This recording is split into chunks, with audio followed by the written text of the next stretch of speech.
you heard me proclaim in the presence of many witnesses, and entrust them to reliable people who will be able to teach others also.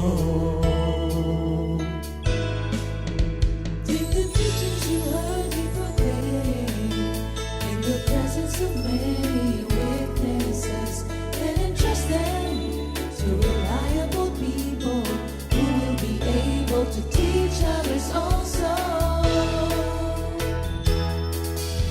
Take the teachings you heard me proclaim in the presence of many witnesses, and entrust them to reliable people who will be able to teach others also.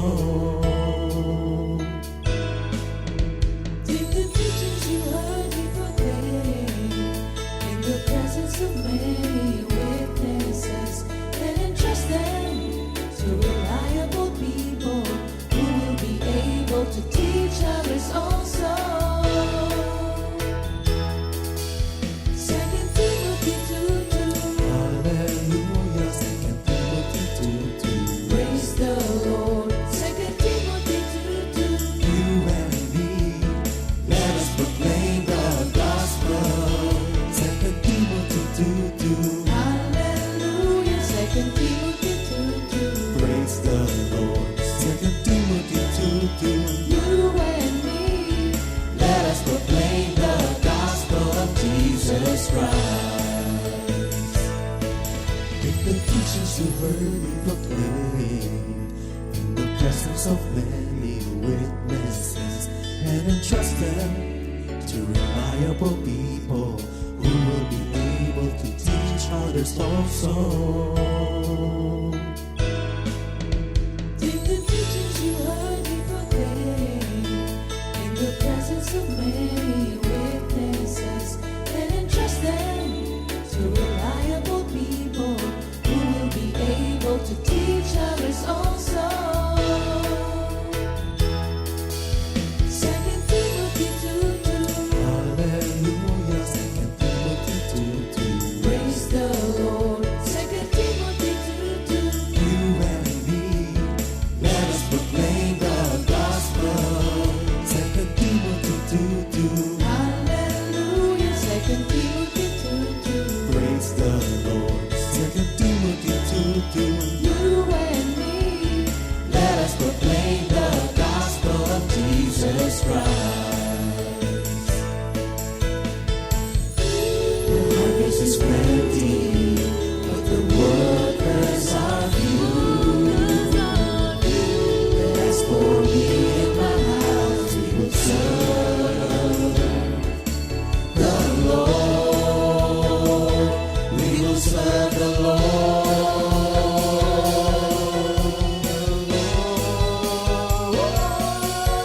2 Timothy 2:2. Hallelujah. 2 Timothy 2:2. Praise the Lord. 2 Timothy 2:2. You and me, let us proclaim the gospel. 2 Timothy 2:2. Hallelujah. 2 Timothy 2:2. Praise the Lord. 2 Timothy 2:2.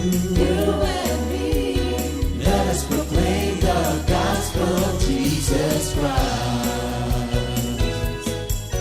2 Timothy 2:2. Hallelujah. 2 Timothy 2:2. Praise the Lord. 2 Timothy 2:2. You and me, let us proclaim the gospel. 2 Timothy 2:2.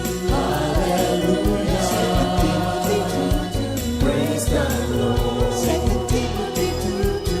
You and me, let us proclaim, live on this day, delighting the Lord for His goodness.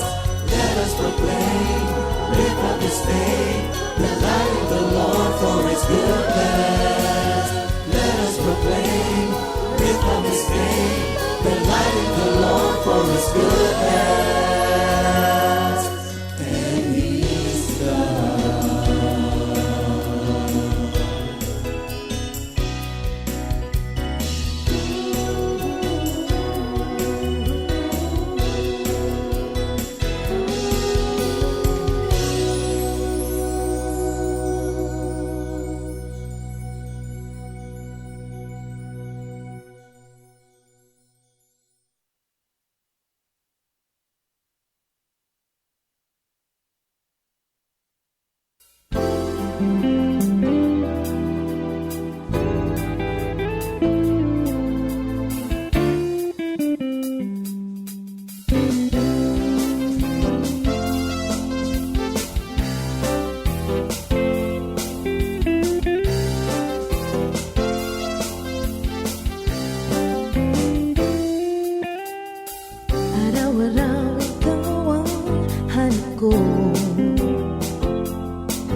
dakilan ng mapangiti, pagkat sa piling mo'y langit.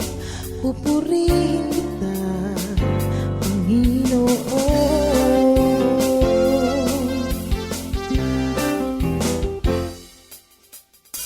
Wala na kong hahanapin pa, pagkat pag-ibig mo'y sadyang bukas. Di ko mapigilan ang mapangiti, pagkat sa piling mo'y langit. Pupurihin kita, Panginoon. Sama-sama nating ipagpuni ang kadakilaan ng Panginoon. Anumang pagsubok ay kakayanin natin, sapat ang tulong niya sa atin.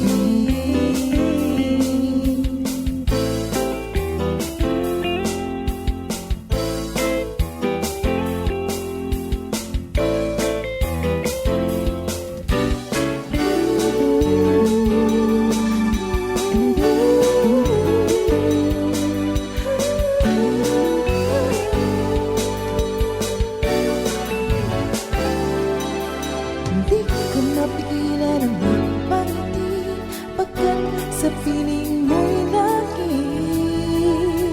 Pupurihin kita, Panginoon.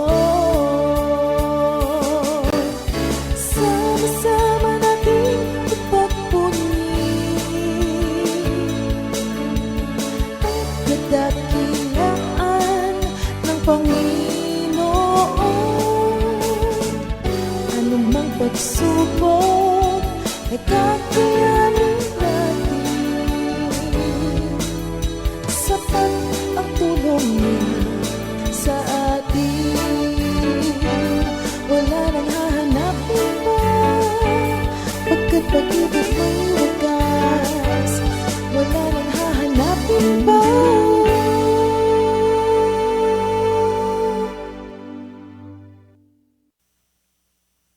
Good morning, Jesus! Purihin ng Panginoon. Kami po ay lubos-lubos na mabati sa inyo, mga kapatiran natin sa Comfy, North, East, West, and South. Lalong-lalo na sa ating mga kapatiran sa ibang bansa na sumusubaybay sa ating GMJ. Sige, bago po kami tuloy-tuloy na magpatuloy dito sa ating segment, tawagin natin si Pastor Fred para sa panalangin. Okay, manalangin po tayo. Diyos namin na nagmamahal sa amin. Diyos na nakakaalam ng lahat ng plano sa aming buhay. To give us the expected end sa aming ikabubuti. Not evil, but your expected end to us. Amen.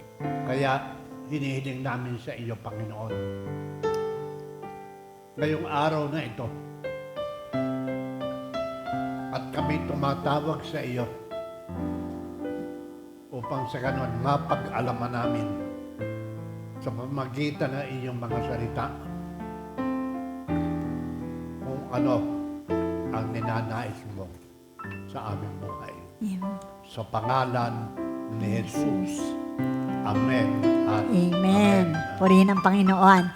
Yan, binabati din namin ang mga outreaches natin sa lahat ng dako ng Pilipinas at ang aming mga mahal sa buhay. Salamat sa Panginoon. Sige, basahin po muna natin ang ating memory verse for the week. Ito po ay matatagpuan sa 1 Peter 4 verse 10. Ang sabi po ay, as each one has received a gift, minister it to one another as good stewards of the manifold grace of God. Yan, sa Tagalog. Mababasa mo, Pastor Fred? hindi ka O, mabasa. ako na. Kung paanong ang bawat isa ay tumanggap ng kaloob, ipaglingkod ito sa isa't isa bilang mabubuting katiwala ng masaganang biyaya ng Diyos. Purihin ng Panginoon. At yan po ang ating naging topic ng Monday ay faithful stewardship At alam po namin na lahat tayo ay may kaloob. Sige. In relation sa ating topic po ngayon, meron po kaming aawitin at alam pong mahuhulaan nyo kung ano yung ating topic ngayon. Ito ay, God is working on me at working also in you. God is working on me to do His will. To do His will.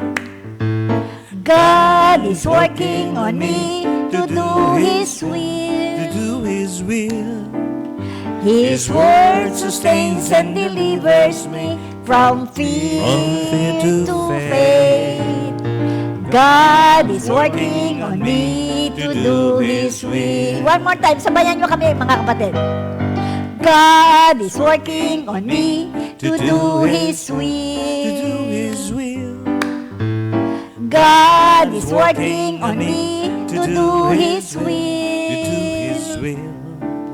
His word sustains and delivers me from fear to faith. God is working on me to do His will. Tunay, tunay. Tunay, Tunay na tunay na ako'y tinawag mo. Tunay, tunay na tunay na ako'y pinili mo. Tunay, tunay na tunay na ako'y minamahal mo. Panginoong Jesus, ako'y sa'yo. Minsan pang patunayan mo na ako'y tinawag mo. Minsan pang patunayan mo na ako'y pinili mo.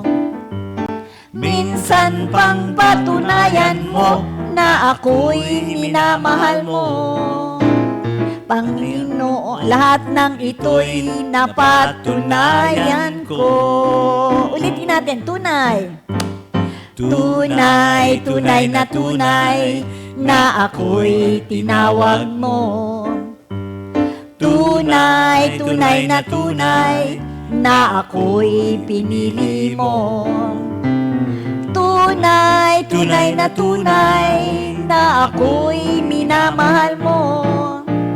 Panginoong Jesus, ako'y sa'yo. Yan, bago namin basahin ang ating word for today, ito po ay pang-apat na topic natin, subtopic, para sa ating part 5 na ang naging kuwan natin is, I am confident, so I chase radical humility. At yung apat na na-discuss, pang-apat po ngayon, ang tatlong na-discuss na natin is, God is awesome, so I am humble. God is present, so I am not alone. God is eternal, so I am patient. Yan po yung last week. At ito pong lahat na ito ay nanggaling sa isang libro na Sons and Daughters by Rebel, na ang title ay I Am Transformed, nakatapos na tayo ng apat na topics, yung mga major topics natin. At ngayon nandito tayo sa part 5. At ang ating pong topic ngayon ay tinitila namin ng God is intentional, so I am persistent. Sa Tagalog, ang Diyos ay... Maraming Tagalog pero Oo. yun sa akin lang Sa akin daw. Aha. God allows, so I will continue in spite of difficulties. Yes. Hindi ako titigil. Aha. God is intentional. Kung magakakuan siya, yung lahat ng ginawa niya, decided siya. Hindi siya pabago-bago. Kaya kinakailangan bilang mga tagasunod ng Panginoon, persistent tayo. Masugid tayong susunod sa anumang pinagagawa ng Panginoon. Kaya ang ating pong word for today is manggagaling po sa Jeremiah 29:11. Yan. Okay. Ito po, 29:11. Jeremiah 29:11. For I know the plans I have for you, declares the Lord. Plans to prosper you and not to harm you. Plans to give you hope and a future. Purihin ang This Panginoon. is The the message of the Lord. Manalangin. Manalangin po tayo. Dakila naming Ama, salamat po sa mga salita mo na nagbibigay linaw sa pagkakatawag mo sa amin. Meron kang plano na ito'y makapagbibigay sa amin. Yung aming inaasahan na katapusan dito sa daigdig na ito sa aming paglilingkod sa iyo. Yes, amen. Mangusap ka, kami pong lahat ay nakikinig sa pangalan ni Jesus. Amen. At amen. Yan. Meron po kaming isang tanong. Ito po ay maaari nyo sagutin sa inyong sarili at tingnan natin kung tayo ay applicable itong mga tanong nato. Ang sabing ganon. Is it hard for you to believe that God intentionally designed you the way you are now? Di ba? Yung ba mapapaniwalaan mo na sinadya ng Panginoon na ganyan ka, ganyan na itsura mo, ganyan tayo kaliit, ganyan tayo kalaki, ganyan na itsura mo, yung ilong mo, yung mata mo, lahat, designed you the way you are now. Why and why not? Paano? Yung sinadya ni Lord, imagine mo yung intentional, yung isa sa salita kasi sa intentional, sadya sinadya niya Hindi ito nagkataon lang. Hindi nagkataon Hindi nagkataon. Oo, talagang Hindi siya namili. hindi, oo. Basta ito na ito. Oo, yun na yun Pag sinabi Yun ang ng decision Panginoon, niya. It is final. Alam mo, itong tanong na to, kaya nga yung ating kaninang inawit, tunay na tunay, hindi ba? Ang ating isang awitin sa worship, Minister Arnold, hindi, nung una pa man, kinakailangan, ito yung nananatili sa puso natin. Huwag nating aalisin ito bago tayo magtuloy-tuloy sa ating pag-discuss nito na sadya talaga si Lord kung paano ka dinisign. Pero sabi niya, ang plano niya para sa'yo ay maganda, hindi ba? Kaya sabi ganun ni Lord kasi doon sa kanya awitin. Nung una pa man, minahal na tayo ng Diyos. Nung una pa man, pinili na tayo ng Diyos. Huwag mangamba o mag-alinlangan pa. Tapat ang Diyos sa kanyang pangako. Nung una pa man, minahal na tayo ng Diyos. Nung una pa man, pinili na tayo ng Diyos. Huwag mangamba o mag-alinlangan pa. Tapat ang Diyos sa kanyang pangako. Ikaw ang aming Diyos. Tunay ka, kamangha-mangha. Kadakilaan mo'y aming ihahayag, pagkat pag-ibig mo, Jesus, ay hindi nagbabago. Kaya, kung ang pag-ibig ng Diyos ay hindi nagbabago, bakit ganito ako? Ang aking itsura. Mahirap po kasing sagutin yung tanong namin kung ang isang taong tinatanong mo ay physically deformed or with imperfection. Pagpalagay natin, nabulag siya. O kaya, walang pandinig. O kaya paralisado, hindi makalakad, may polio. Yung mga ganon, mahirap O kaya undergoing a very difficult situation in life, di ba? A product of broken family. A family that is very scandalous situation in society. Yung tatay ko nagkaroon ng kaso na corrupt, ganyan. Yung lalo na ngayon, yung mga pamilya na mga Hindi ba yung ating news ngayon, yung mga kung ano man yung nangyayari sa buong society, yung anak ko na-virginize ng baby pa, yung bata pa, yung gano'n. Hindi ba? Kaya kapag o kaya nagkaroon ka na, naka-experience ang pamilya ng great loss, na bankrupt ang negosyo. Hindi ba? Kung ba ni Lord John, may namatay sa kwan. And all other situations wherein the person concerned will be very hard to accept that God intentionally allowed it to their lives. Asking, did God really love me? Tatanungin mo talaga eh. Lord, mahal mo ba ako talaga? Totoo Kasi bang pinili mo ko? Yung Ang bigat eh, di ba? Psalm 139, Oo. kapag titingnan mo yung Uh-huh. lahat na yun, this reveals who you are. Yeah, oo. And that who you are is the timeless truth. Timeless to. Kung ano yung Nasa sinapupunan. sinabi ng Diyos, Oo. sinapupunan, Yan pa lang ng iyong ina. ka talaga. Oo eh. Wala kang magagawa. And the sovereignty of God, from birth to death, hawak niya. Yes. He alone. Siya lang ang may hawak. Kaya yung Jeremiah 29:11, nasa sinapupunan pa lang tayo ng ating magulang. May plano na si Lord dyan eh. Alam niyo, kaya nakatutuwa na pag-aralan ng history kuminsan. Dahil sabi nga niya, ay, hindi ba yung paborito nga, ulitin ko na naman po, Ecclesiastes 1:9, what has happened before is happening again, there's nothing new under the sun. Kaya meron pong konda na talagang kinakailangan na tanggapin natin na nangyayari. Sisimulan natin sa Old Testament, di ba? Meron kasing doon na lang sa Old Testament, yung mga Israelita na dapat na si Moses, hindi ba, ginamit ni Lord para siya ang mag-save sa mga Israelita sa slavery from Egypt to the Promised Land.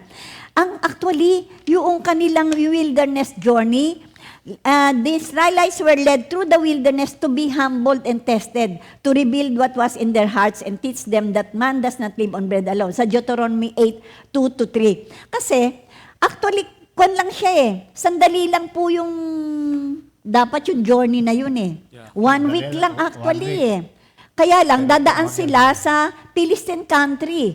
Yung dadaanan nila, yun po ay magkakaroon ng gera. Hindi po sila trained para sila ay makipagdigma.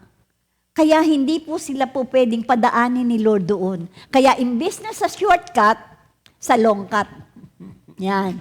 Yun. Intentional. Imagine mo. Sinadya ng Panginoon na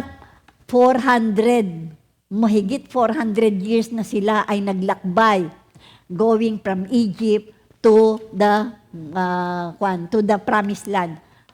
Actually, hindi 400, 40 years pala. 40 years sa panahon ni Moses yun. So, yung wilderness experience actually is eksaktong 39 years. Yung 1 year kasi, yun yung Leviticus, yun ang timeline eh. So, yung 40 years na yun, bago sila makarating ng Promised Land. Hindi 400 years mga kapatid, yung 400 years yun una. So, pag tinignan mo po yan, remember, sabing gano'n niya sa kanya, He humbled you, causing you to hunger, and then feeding you with manna, which neither you nor ancestors had known, to teach that man does not live on bread alone. Yun po ang ipinakikita na bawat isa sa atin, the man is composed by body, soul, and spirit. Ang pinakakain mo, yun lang body mo. Para yung soul mo mag-react, hindi ba? But what about the spirit? Kaya yung salita ng Diyos, kinakailangan, kaya pinagbili ni Lord yun kay Joshua. Sabi gano'n niya, tandaan mo, dapat ang salita ng Diyos ay binabasa sa iyong kalipunan day and night. Meditate it on it. Oo, sige nga.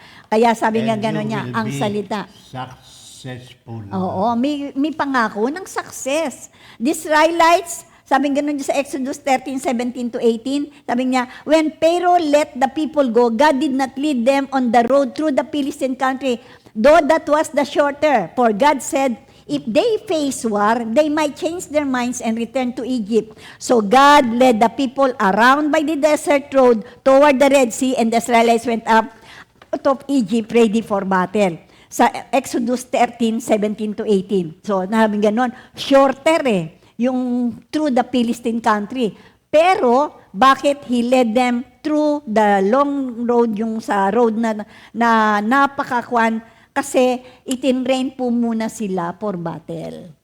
Amen. Mahirap. Intentional yun. Yun ang kwan. Mahirap isaba ka sa gera nang hindi ka train. Oo, kasi sabi nga niya, Deuteronomy 1:2-3, it takes 11 days to go from Horeb to Kadesh Barnea by the Mount Seir road.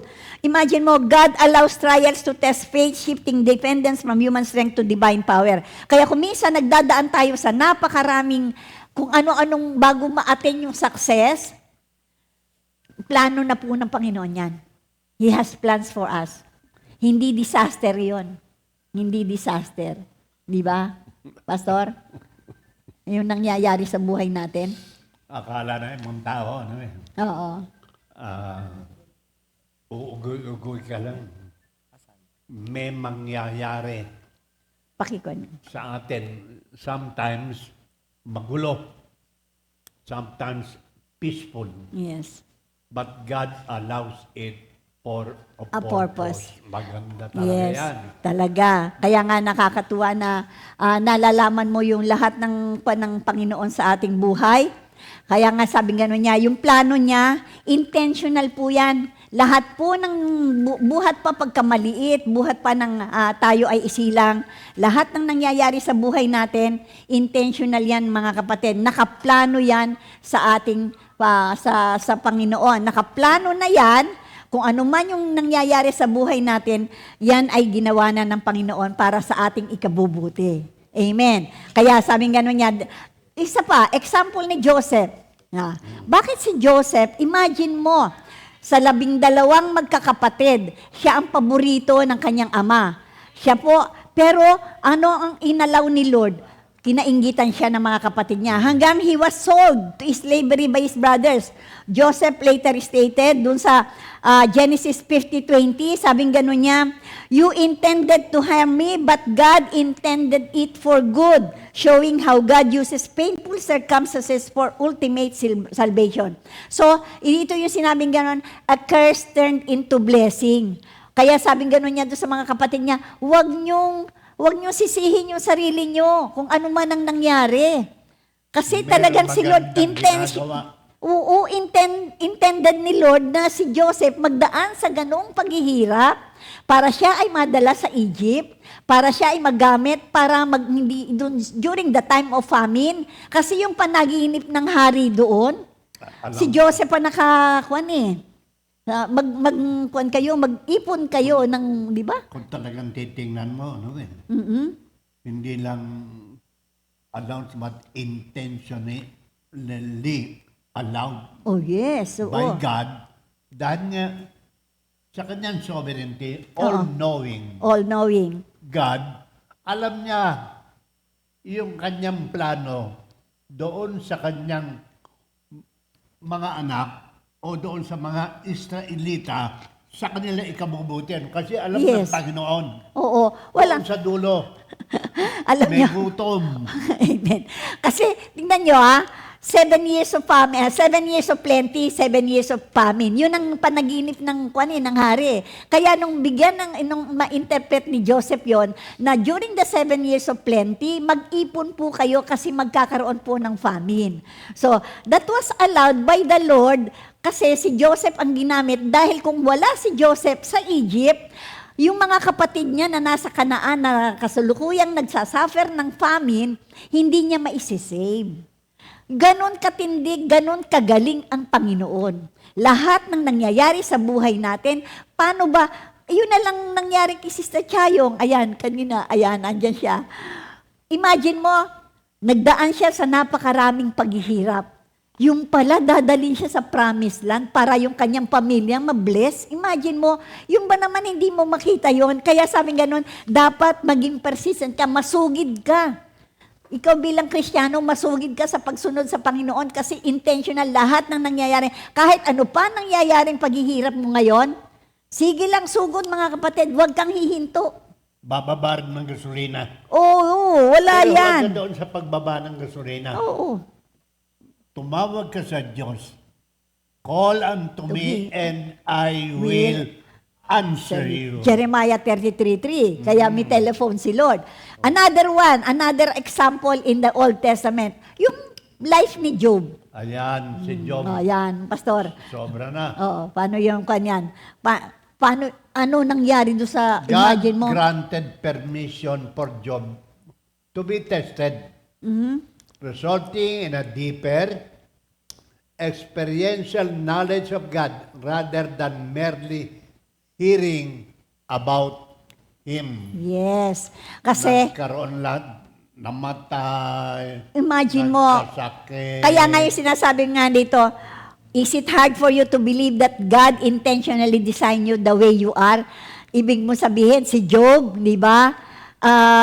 Intentional yung pagkatawag niya. Kasi, tandaan natin, alam mo kapag kuminsan nagkakaroon ng ganyang mga hirap sa buhay, yung naipapayo ko doon sa kausap ko, alam mo, palagay ko nag-meeting na naman sila sa langit. Pinagmamalaki ka. Just like what happened during the time of Job. Hindi ba, bago yan doon sa book of Job, nagkaroon sila ng management meeting sa langit eh. Umattend si Satan. At si Lord sabing gano'n niya kay Satan, o anong ginagawa mo, ang pinagkakaabalahan mo dyan? Sabing gano'n ni Satan, eto, palibot-libot lang ako sa buong mundo, di ba? Paikot-ikot lang ako. Sabi niya, napansin mo ba yung servant kong si Job? Sabing gano'n yun, sabing gano'n, ang bait niyan, ang galing niyan, perfect yan, no? Tingnan mo, hindi nagkukulang sa pag-worship sa akin yan. Naghahandog sa akin palagi yan. Pinagmamalaki ni Lord ang kanyang mga anak. O ano sagot ni Satan? Sabi ganun niya, kaya ka lang naman wino-worship niyan, kaya ka lang naman mahal niyan, kasi binibless mo siya eh. Subukan mong tanggalin yung lahat ng blessing na yan. Pag hindi, kaya nga sabi nga niya, paano kung maka-experience ka ng bankrupt? Di ba yung kanina sinabi ko, sabihin mo nga na talagang intentional si Lord, kaya naibibigay ko po yung example kay Job. Meron mga intentional Oo. na ibig sabihin, tulad doon sa una, God allows it for a Purpose. purpose. Para lumabas yung pagiging sovereign ni Lord. Di ba? Para makita mo na He is in full control. Hindi kanya pababayaanin, di ba? 1 Corinthians 10:13, lahat itong mga trial nato, lahat itong mga paghirap nato, it is something that usually comes to all people. But God will not allow you to be tested beyond your, di ba, capacity to endure it. Bibigyan ka pa rin ng solusyon. Sa kanya pa rin ang Kaya gagaling. huwag kang bibitaw. Be Huwag kang persistent. bibitaw. Huwag kang bibitaw. Naalaala Masugid ka. ko yung si Job kumati yung katawan. Ayun.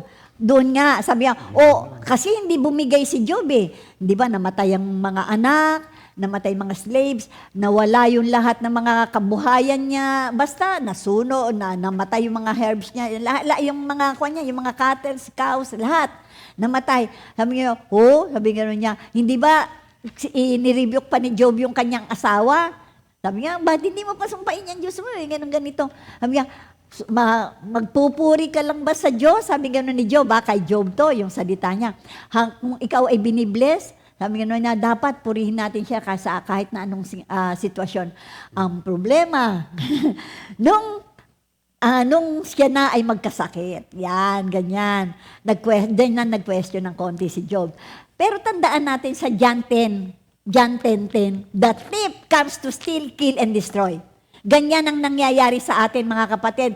Pag pinagmalaki na tayo ni Lord, hindi ba? Pinagmamalaki si Job. Tines na. He came to kill, to steal, kill, and destroy. Anong ginawa niya? Pinatay niya lahat yung kabuhayan, lahat yung joy niya. Kaya yung pinakahuli talaga, physical ailment. Dito talaga karamihan bumibigay, di ba? Pag nagkasakit, si pastor, naranasan niya yan, di ba? You can share it, hindi ba? Tama na, hanggang ngayon, meron pa. Oo, hanggang ngayon may physical ailment. Pero, kumisan, talaga naman mga kapatid. Ibang pinagagawa sa akin. May pinagawa pala sa yung iba, ang Kasi Panginoon. March 14, 2020, God gave me a special mission Yes. to pray for those people who are in need and for those people who are sick. Doon po nagsimula kasi yung live streaming namin every day noon during that time. Ngayon po, every Tuesday and Friday na lang. Yun po yung intercessory prayer. Yun pala ang pinakamabigat. Totoo lang, alam nyo ba? Marami nga nagsasabi sa hindi ba napapagod si Pastor Fred mag-pray ng ganyan kahaba? Tiningnan ko nga yung pong aming intercessory prayer. Actually, is 30 minutes. Yung lang intercessory. Pera po yung kanyang pagpipreach. Hindi ba? Pero before praying for them, nagkakaroon po tayo ng word. Kaya, yung pala yung napakalalagang mission na pinagawa ni Lord sa kanya nung siya ay magkasakit. Ganyan din po yung kay Job. Before, sabi ni Job, dati naririnig lang kita. Ngayon, Nakita. Talagang nakilala niya ang sovereignty ni Lord. Ngayon, pumisan po ganun ang nangyayari. May mga bagay na nangyayari sa buhay natin intentionally by the Lord para merong pong purpose sa ating buhay. siguro mga 7 months ago, nagdadasal ako. Lord, huwag na sanang gumabi. Oo Ano, nga, dahil bakit? nga, sa sobrang, Buong katawan ko kumakate. yeah, Buo, lahat yan.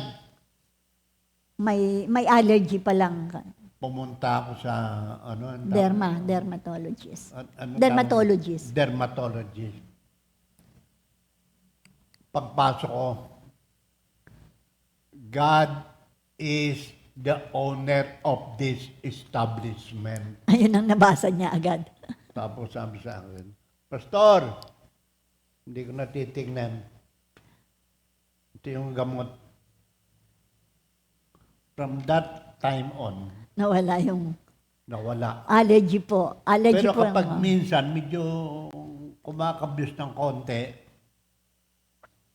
ito ay isang paalaala. Paalaala ay gamot sa taong nakakalimot. Yes. At iyan ay lagi kong naala hanggang ngayon. Amen. Hindi nawawala sa akin ang magandang ginawa, gagawin, at ginagawa sa akin, sa iyo, at sa lahat ng taong nananalig at nananampalataya sa Panginoon. Amen. We will just make these examples as plain. Simple lang, simple. Kahit Oh. na yung karaniwan tao, makaka-identify. Yeah. Pag minsan makita mo, bakit hindi ka makatingin? Ba't ikaw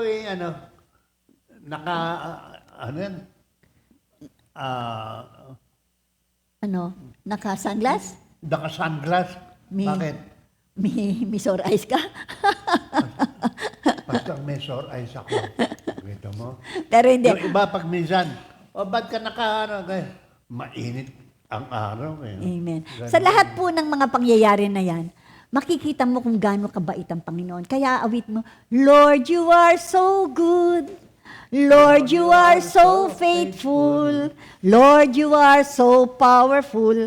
I delight to do your will. Nakakasunod ka na sa Panginoon kasi naranasan mo yung kabutihan niya eh. Di ba? Kay Job, sabi nga niya, Lord, sabi nga, ako pala ay napaka-ignorante. Sabi nga, kaya sabi niya, Lord, you are so good. Lord, you are so faithful. Lord, you are so powerful. I delight to do your will. I will give you thanks, O God. I will give you praise, Lord Jesus. I will exalt your name in all the earth. For you are so wonderful and worthy to be praised. You are my healer. You are my peace. You are my everything, oh God. To you I belong. You are my healer. You are my peace. You are everything, oh God. To you I belong.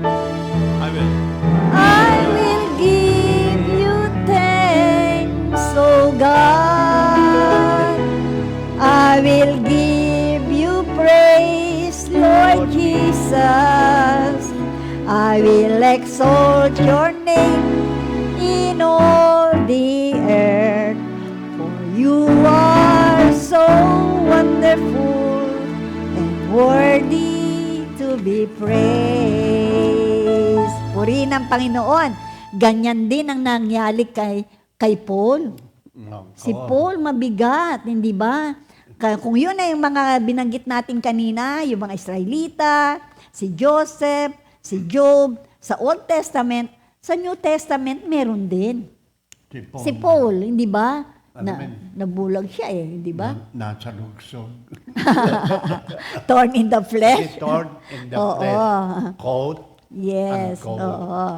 The bosom.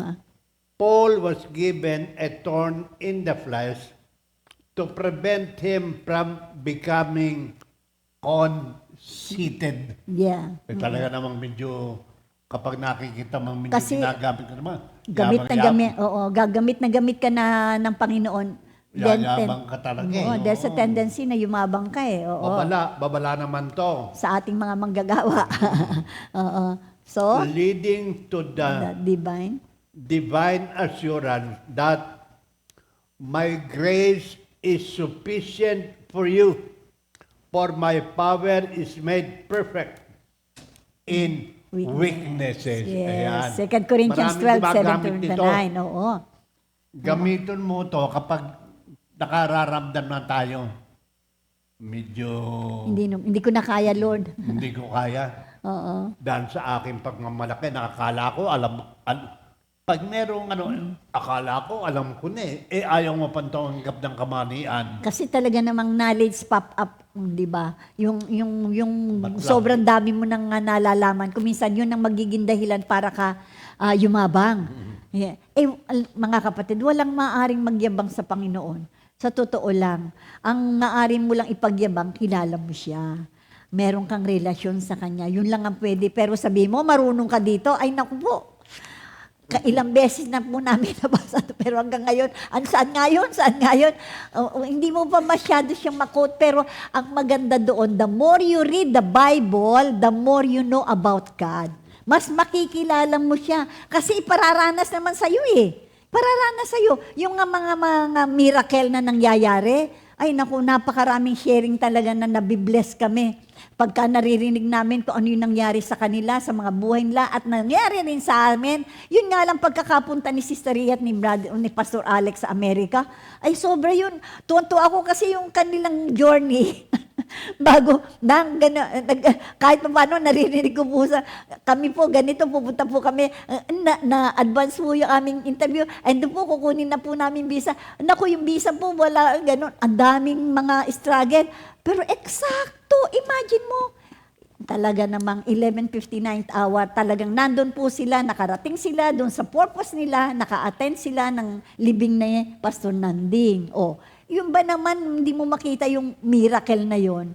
Hindi ba nakakatuwa? Ang dami kong sharing dyan, kaya lang kulang na yung oras, hindi po kasama sa kana. 2 Corinthians 12, Yes, 7 to 9. Kasi ang sabi, my grace is sufficient for you. for you, Sufficient na to sa iyo. For my power is made perfect in weakness. Yes. Ang sufficient sa iyo yung aking power. Kasi kailangan natin ang grasya ng Diyos.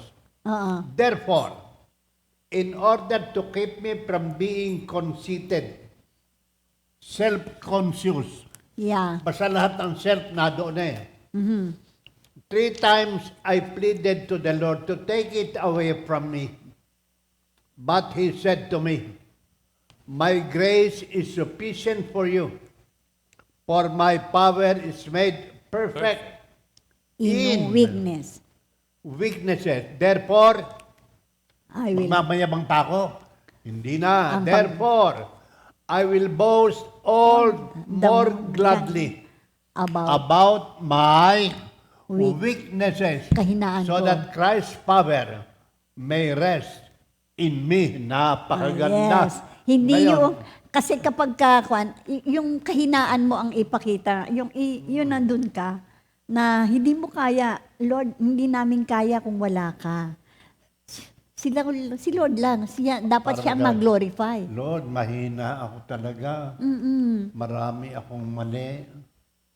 Pag inaamin nating lahat, ang mga bagay na ito, amen, pagkatapos ay sunod tayo kay Lord, yung power ng Panginoon, power ng ating Panginoong Jesus Mananatili sa atin. will rest, On us. mananatili sa akin, Oo. sa iyo, at sa ating lahat na nakikinig ngayon. Kasi mga kapatid, lahat tayo ay mahina. Lahat tayo may pagkakamali. Sa totoo lang, hindi ka po pwedeng magmalaki talaga. No one can, doon nga sa 1 Corinthians 10:12, hindi ba sabi niya, if you think you're standing firm, be very careful lest you fall. Hindi po pwedeng lahat tayo ay, meron pong masisilat. Ang maganda doon, aamin tayo, na nagkamali tayo. Yun lang ang oo. Magbabago. Kasi, Susunod. kasi talaga namang, sino ba ang perfect? Si Lord lang. Wala nga eh. Kaya lang, yung pagiging persistent natin, masugid tayo sa pagsunod sa Panginoon. Di ba si Peter, kaya nga merong restoration eh.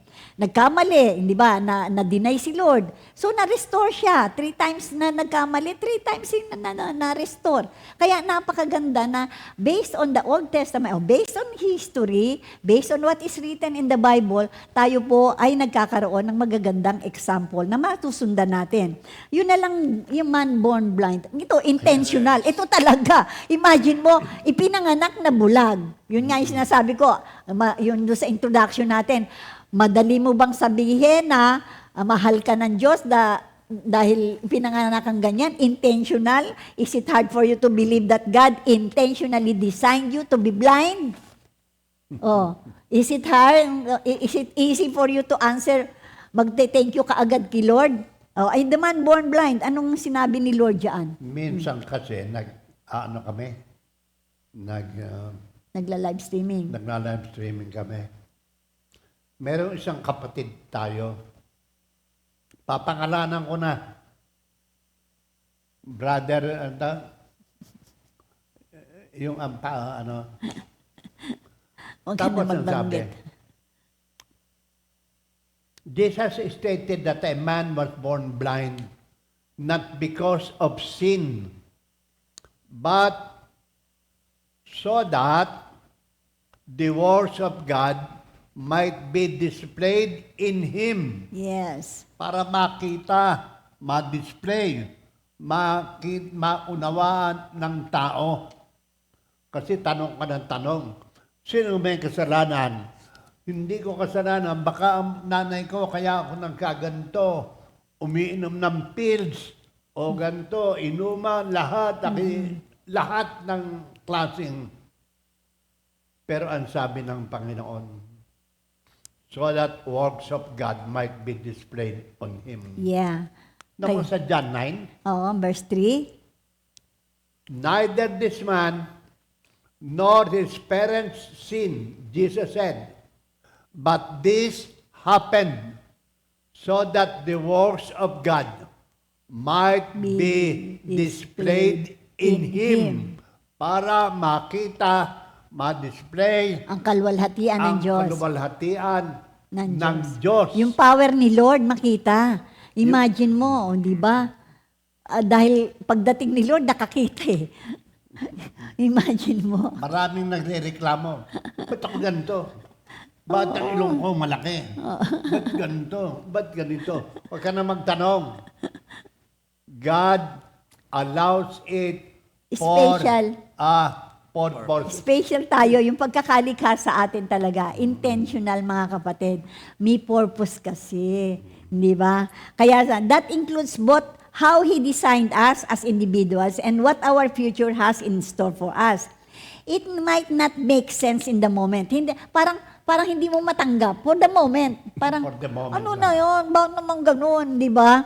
But life is long, even longer than our time on earth, and there are a lot of things that still have to come together. So, maaaring pansamantala, hindi mo maintindihan bakit nangyari sa'yo. Katulad na nga nung iginawa nating example nung ilang Thursday ago. Yung si Pastor Nick, di ba? Yung wala siyang kamay, wala siyang... naging mighty preacher yun. For the moment, hindi ba, sabi niya, hindi ko maintindihan, ba't ako ipinanganak pa ng ganito? Yan, ang dami niyang mockery o and whatever. Pero yung pala, ang daming tao na nangangailangan ng kanyang preaching, lalong-lalo na nga yung mga deformed, yung mga tao na magkulang. Lalong-lalo na yung mga blessed na tao, pagkatapos nagre-reklamo. Imagine mo, kumpleto ka, blessed ka, pagkatapos nagre-reklamo ka, and here comes somebody who is deformed in physical appearance. Pagkatapos siyang nagpipreach, hindi ka ba mapapahiya niyan? Napakaganda. Kaya kapag yung tao na yon na deformed at makita mong mighty preacher, ginagamit ng Panginoon, later, siyang tatayo at para siyang magsasabi sa iyo na ipinanganak tayo intentionally by the Lord to be used mightily for the propagation of the kingdom of God. Di ba? Kaya yung kanyan napakahalaga na maunawaan niyang yung pagiging intentional ni Lord. Pastor. Naalaala ko yung isang kung nang umakyat ka dyan sa pulpito, mababa ang tingin mo sa sarili mo. Oo. Dapat sana pagbaba mo tapos mo ng preaching mo, Pareho rin sana. nakataas ang ulo mo. Thank you, Lord. Nagawa ko ang ipinagagawa mo. Amen. Yun yung There isang... are reasons for trials experienced by God's people. Amen. Maraming reason.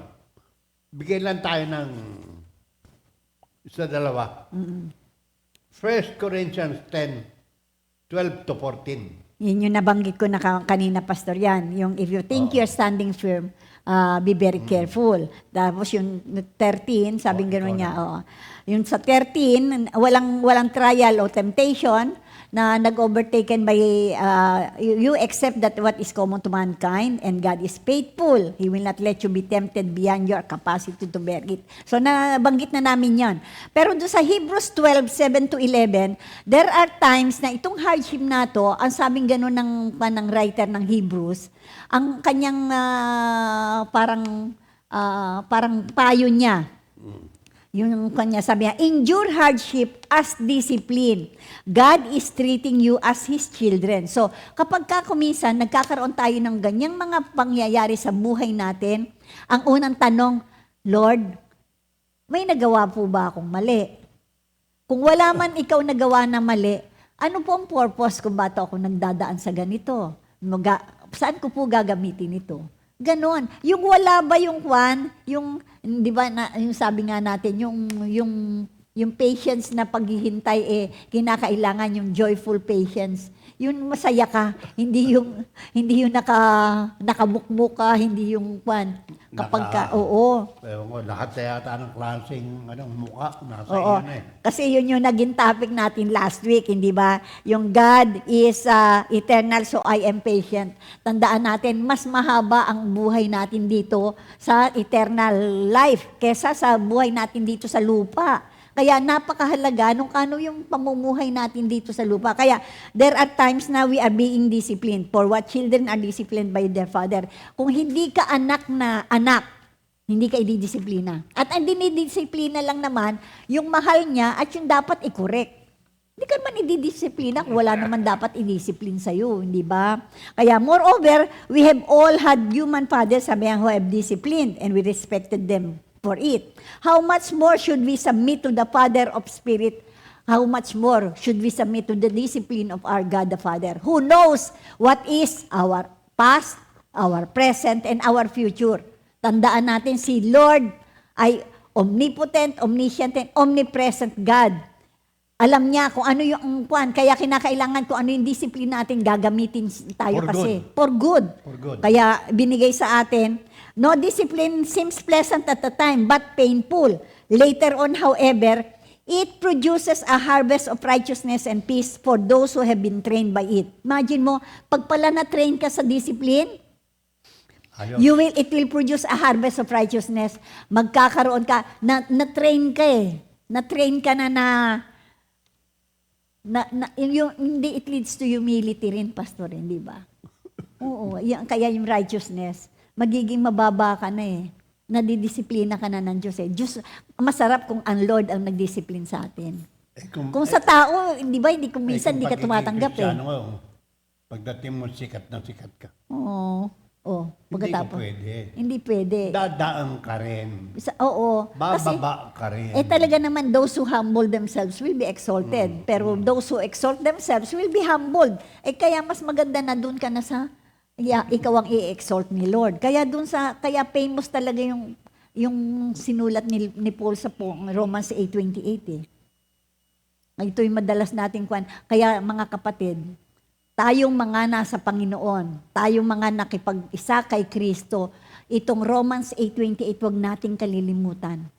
Kapag isinuko mo na ang buhay mo kay Lord, siya na ang gagalaw. To those who love, ha? Kaya nga, hindi ba? Yung Pag sinuko mo kay Lord, love mo siya. For good to those. Sabi nga, basahin mo mabuti. For we know that all things God works for good. For those Of those who love Him. Yung nagmamahal sa Kanya, hindi yung nagmamalaki. Who has been called according to His purpose. Kaya nga. May purpose ang Panginoon. Kaya nga yung awit natin, Sa talaga ating yung lahat. mga minahal at saka mga pinili, hindi ba? Yan nga, kaya tunay na tunay. Kaya yung ating awit, Lord, minsan pang patunayan mo. Hindi ba? Pagka sinabi mo kasi ito, that we know that in all things, it is He who works for good. Hindi ba mga kapatid? Kaya kung minsan, pagka merong nangyayari sa buhay ko, yan, naawit mo lang. Minsan pang patunayan mo. Yan. Hahabol ka ba, Minister Arnold? Sige. Sige.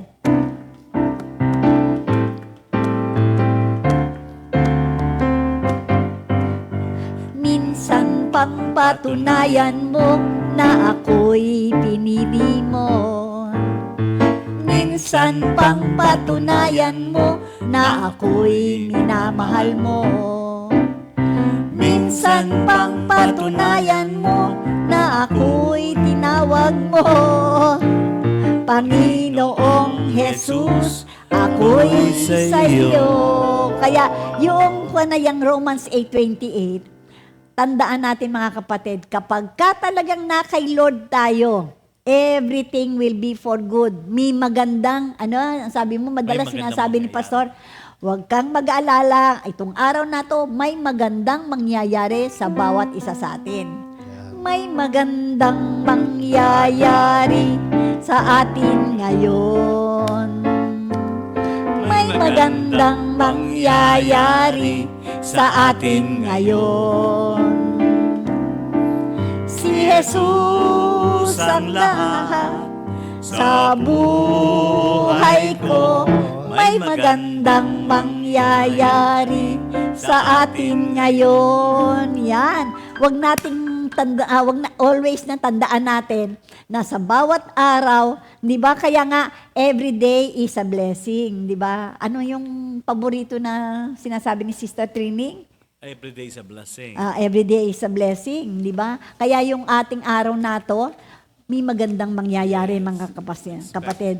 Doon na lang sa example, balik tayo sa Old Testament. May magandang example pa dyan yung kay Esther. Ikaw. Yung kay Esther, hindi ba? Doon po si Esther, sabi ni Mordecai doon, kasi si Esther ayaw niyang pumayag doon sa sinasabi ni Mordecai na kausapin mo yung hari. Kasi ang gusto ni nung kaaway nila dito na ma-annihilate yung lahat ng mga Hudyo. Di ba? Papatayin lahat lahat. Ayaw pumayag ni Esther kasi parang tatakot siya dahil actually yung hari hindi pa alam na Hudyo si Esther. Di ba? Actually, sabi ni Mordecai, yung kanyang uncle, sabing gano'n niya, for if you remain silent, sige, kung mananahimik ka, If you remain silent at this time, relief and deliverance for the Jews will arise from another place. Kung mananahimik ka, alam mo, ililigtas pa rin naman ng Diyos manggagaling lang sa iba. But, sabi nga but you and your father's family will perish. Pero maaring masama ka na masama doon sa papapatay ng hari nga. And who knows that you have come to your royal position for such a time as this. Malay mo, kaya ka nalagay na bilang reyna, di ba, na pinalatan mo si Reyna Basti, baka dahil for purpose na ikaw ang gagamitin para maligtas ang mga Hudyo. Imagine mo. Kaya kuminsan, yung mga pangyayari na yun, may purpose si Lord talaga. Sabihin mo o hindi mo sabihin, may gagawin ng Diyos para sa kaligtasan ng lahi natin. Yes. Ako nga personally, bakit si Pastor Fred na naging asawa ko? Nagdaan ako sa katakot-takot na problema. Imagine mo, pero alam nyo, kung hindi pala nangyari yun sa buhay ko, palagay ko hindi ako Kristiyano ngayon. Hindi ako malalapit kay Lord. Ikaw pala dahilan. Hindi ba? Kung minsan, sabi gano'n niya, who knows? Nilagay ka sa posisyon na yan for specific purpose para maligtas ang ibang tao. Meron talagang specific purpose yan. Kaya napakaganda talaga na intentional yung Lord, kaya magtatanong ka na, Lord, ikaw ba ang, plano niya yan yung bang Jeremiah 29:11 ay natutupad sa buhay ko? Diba? Ang ganda-ganda kaya ng mga word ni Lord na para masabi mong intentional ba, Lord, na ako'y nandito sa Amerika ngayon? Intentional ba, Lord, na ako'y nandito lang sa Pilipinas ngayon? Di ba? Meron nga ang dami kung saan mang position tayo ngayon. Meeting. Siyempre, lahat naka-cellphone sila lahat. Ganon. Sabi ng Panginoon, call unto me and I will answer you in Jeremiah 33:3. Ang sabi ng mga bata, hey Dad, what's the telephone number of the Lord? Talaga. Isipin mo yun, isipin mo. Imagine mo. Kaya nga sabing ganun, Baka yung- ditong, 0965-772-8595. Maraming, kasi ngayon ang lahat ang ng dami-dami, telepono, siguro ganyan kahaba. Pero ang telepono ni Lord, maikli lang. JER 3. 33:3. Amen. Tapos. Amen. And yung istorya po ni Esther, this reminds us that God takes the things that make the least sense and uses them to create masterpieces out of our lives. Kung minsan, yung mga pinakamaliit na bagay lang sa ating paligid, ang ginagamit ng Panginoon para magkaroon ng magandang resulta sa buhay natin, yung masterpiece of our lives. Kinukuhan ko minsan yan, hina-highlight talaga. Paul highlights that the comfort received from God during trials equips believers to comfort those who are in trouble. Kaya yung mga sharing natin, mga kapatid, napakahalaga niyan sa mga prayer meeting. Yun po ang magagamit upang ma-uplift yung mga kapatiran natin na nakikinig para sila man ay magkaroon ng comfort sa kanilang hindi ba? Sa pangyayari sa kanilang buhay. Alam ba ngayon, yung lahat ng mag-i-scam, nabibilang na po ang oras ninyo. Yes. Nabibilang na yung mga oras ng mag-i-scam. Meron na ngayong anti-scam. God is intentional and there's nothing in creation that is an accident. Wala pong aksidente, mga kapatid. Lahat po ng kinreate ni Lord, design yan. Siya mismo ang na magmulat mula pa siya na ang may design. Our life is a series of random events, coincidences, or chaotic happenings. There is deliberate, divine purpose behind our existence. Talagang intentional po yan. Wala pong aksidente. Tandaan natin, mga kapatid. At bago namin isara ng magandang itong ating topic na to. Ano mo muna sa Genesis 1 at saka John 1. Yes. sa Genesis 1, hindi po from the beginning, kasi may pinagmulan eh. Aha. In The the beginning. beginning, God. Pagdating mo doon sa John 1. John 1, in the The beginning was- the Word, and the Word was God, and the Word was with God. Yes. Kaya yan, hindi natin, saan kaya nagmula? Walang pinagmulan yan Yeah. kung hindi ang Ang Diyos Diyos. na lumalang ng Yeah. langit at lupa. Siya lang. At merong magandang gagawin sa ating lahat. Amen. Sa Hindi po ating aksidente pagtatapos yan. ngayon. Lahat ng nangyari, lahat ng creation, intended yan. Intentional lahat yung ginawa ng Panginoon. Our life is based on the master plan of God. Jeremiah 29:11 nga, yung kanina na naging word natin na lahat yan ay plano ng Diyos sa bawat isa sa atin para sa ating ikabubuti at para tayo ay bigyan ng prosperity at tayo ay bigyan ng hope and future. Tandaan natin, mahal na mahal tayo ng Panginoon. Isaiah 43:7, they are my own people and I created them to bring me glory. Yan ang intensyon ng Diyos. Intensyon na tayo ay kinreate upang tayo ay malwalhati ang pangalan ng Diyos. Amen. Marami pa ito, Pastor, pero bago mo i-wrap up, babati muna tayo sa lahat ng mga nagbe-birthday at i-wrap up mo sa May 7. Thank you, Lord. Ngayon po ay May 7 at happy birthday po kay Sister Daisy, kung na namin ikaw, miss na miss ka na namin, si Sister Lorraine Fenis, Sister Daisy Guyena, Sister Melby Tungkab, Sister Seni Baez, namimiss ka na rin namin, Sister Seni, Sister Joan Marasigan, Brother Briggs Bares, Sister Josibeth, merong bang kainan dyan? Salamat sa Diyos. Mga kapatid, enjoy your day. Brother Bong, batiin natin sila.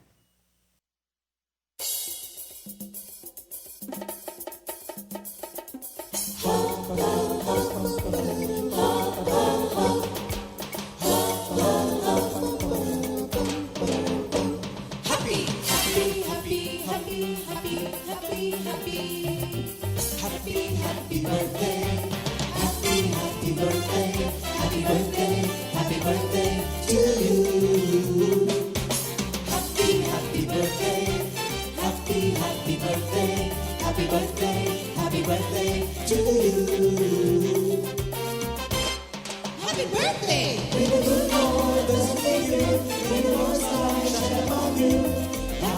Happy birthday to you. Happy birthday to you.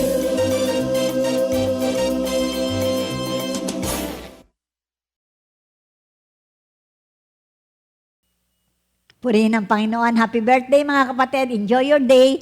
At bago po namin i-wrap up ngayon, awit muna kami ng isang napakagandang awitin na nagpapatunay na ang Diyos ay napakabait at dapat natin siyang mahalin.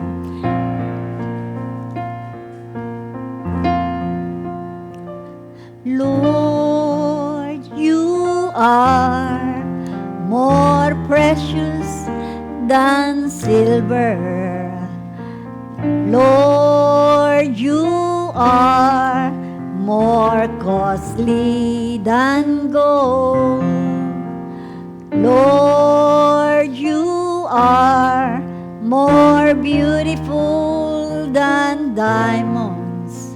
There's nothing I desire compares with you.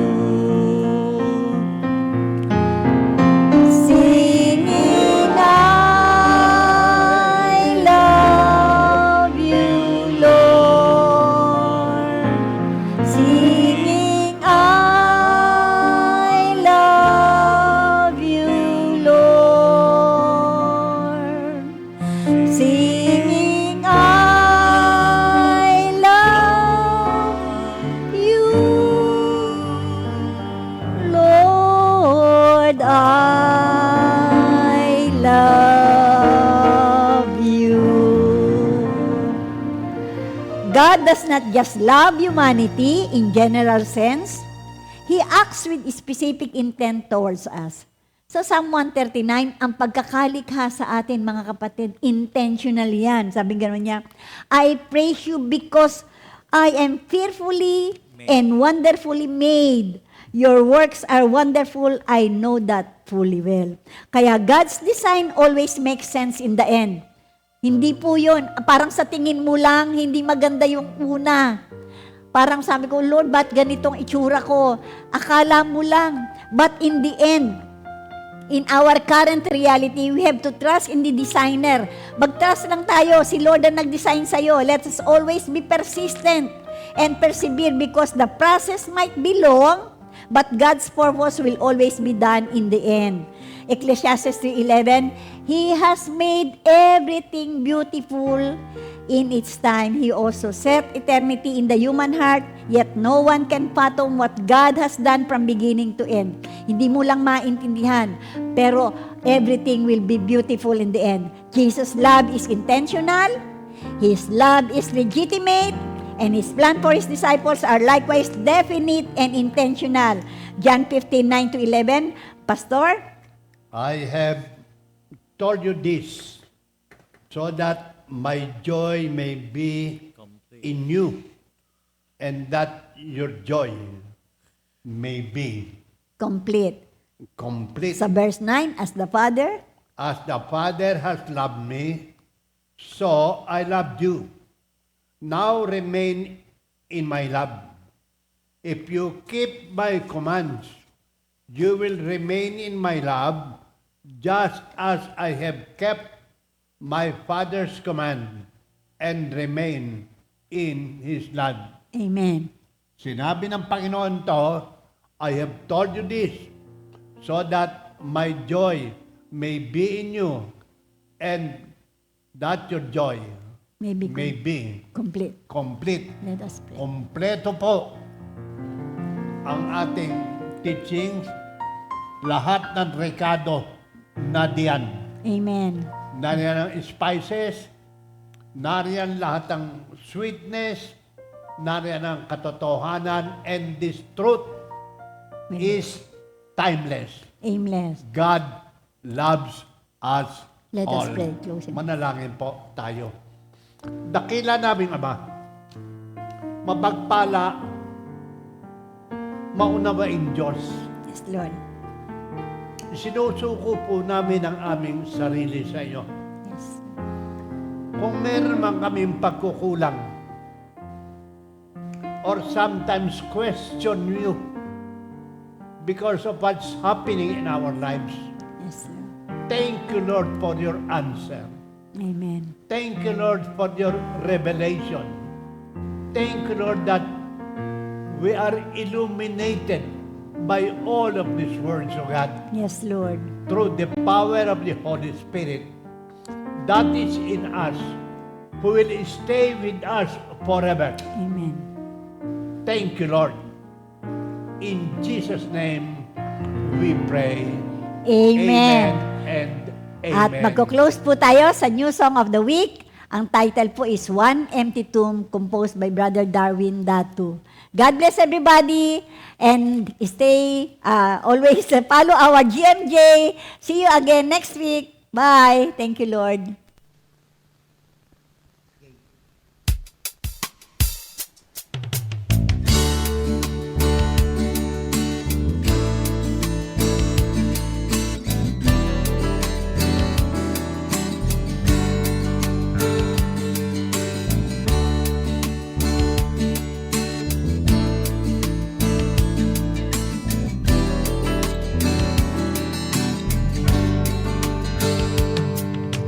My life has been full of flaws. Each day that I pass, wandering nowhere, running here and there. I am weary and weak.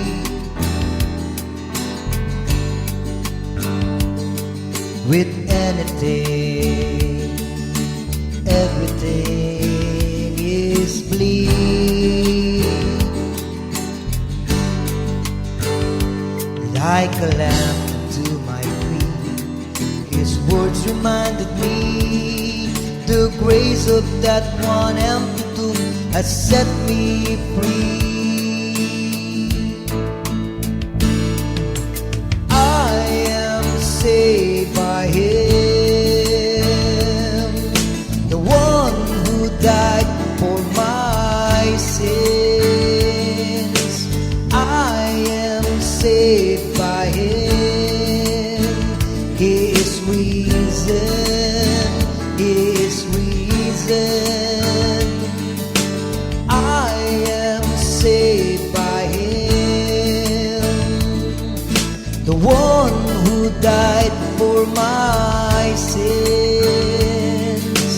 I am saved by Him. He is risen. He is risen.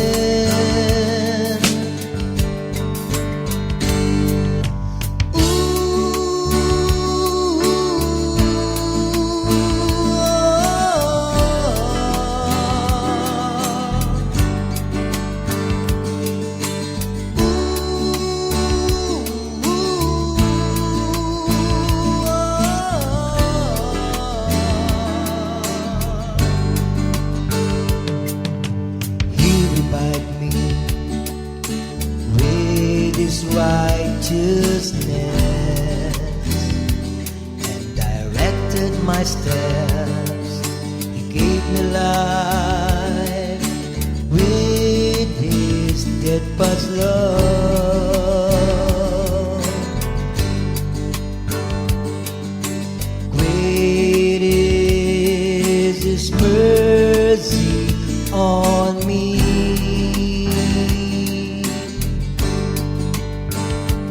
I surrender my life to Him,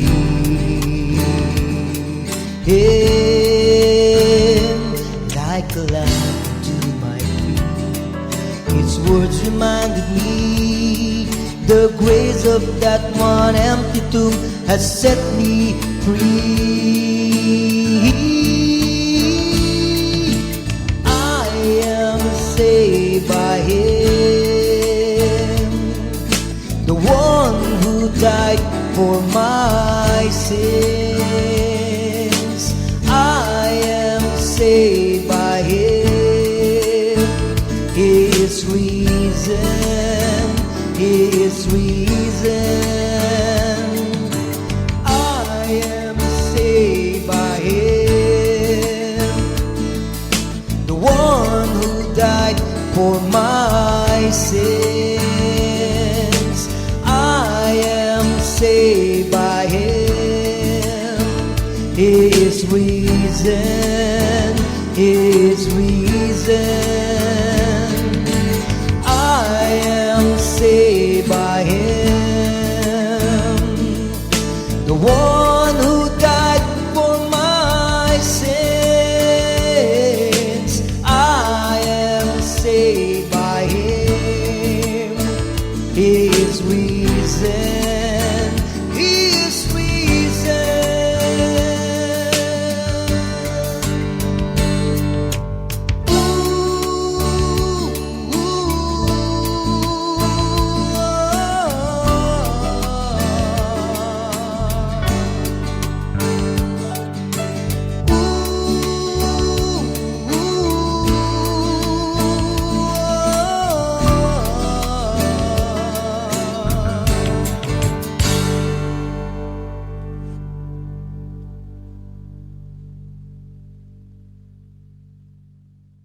Second Timothy 2:2.